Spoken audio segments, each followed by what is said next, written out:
Full support talaga si Direk Daryl Yap kay Senator Amy Marcos na kung kamakailan lamang ay naghayag ng kanyang saloobin matapos siyang mapasama sa nasabi nga pong kasalukuyang administrasyon sa mga naka-line up bilang senatorial candidate sa darating na 2025.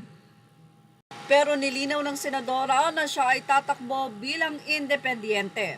Narito ang ilang naging bahagi ni Senator Amy. Aniya, hindi ako namamangka sa dalawang ilog. Ako ang ilog kung saan nagtatagpo ang dalawa. Hindi ako playing safe. Hindi ako kailanman naglaro at nagpaka-safe. Mahirap nga itong lugar natin pero ito ang tama. Hindi pwedeng sukuan ang pag-asa. Hindi pwedeng sukuan ang pagkakaisa. Samantala, tila niyakap naman na ni Senator Amy Marcos ang tawag sa kanya bilang isang mangga. Narito nga ang meaning ng mangga. Mula kay Direk Daryl Yap, ang mangga na si Senator Amy, opo, mangga. Siya naman talaga ay kampyon ng mga mangga, kampyon ng mga manggagawa at magsasaka. Siya ang manggagamot sa mga sugat nila sa kanyang mga batas. Manggagaling ang lakas nila. Sa serbisyo ay walang patumangga, kaya siya ay isang kaibigan sa agila. Hindi siya ang manggagamit. Siya rin ay nasungkit ng mga ganid at patagong mainggit. At sa mga anak ng kanyang ama, sa kanya ang linya na kung ano ang puno ay siya rin ang bunga. Matagal nang hinog, matagal nang ginintuan ang manggang sinimulan o sa simulay pailuntian.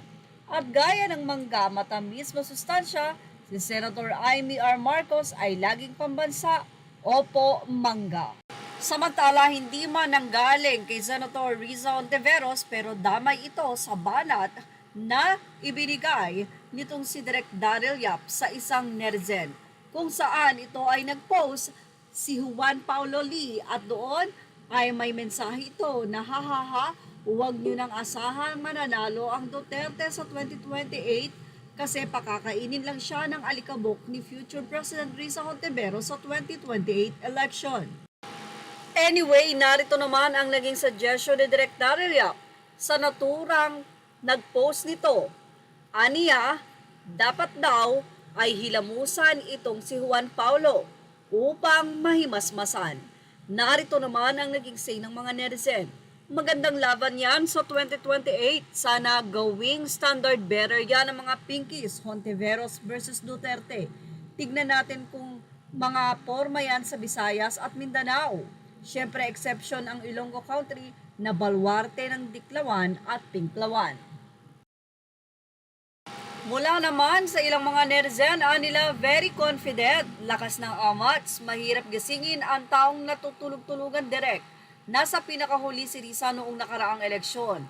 Lalo na siguro ngayon, hahaha, lalo na tinraidor nila si Lenny, nawala na rin sa kanya pati mga supporters ni Lenny.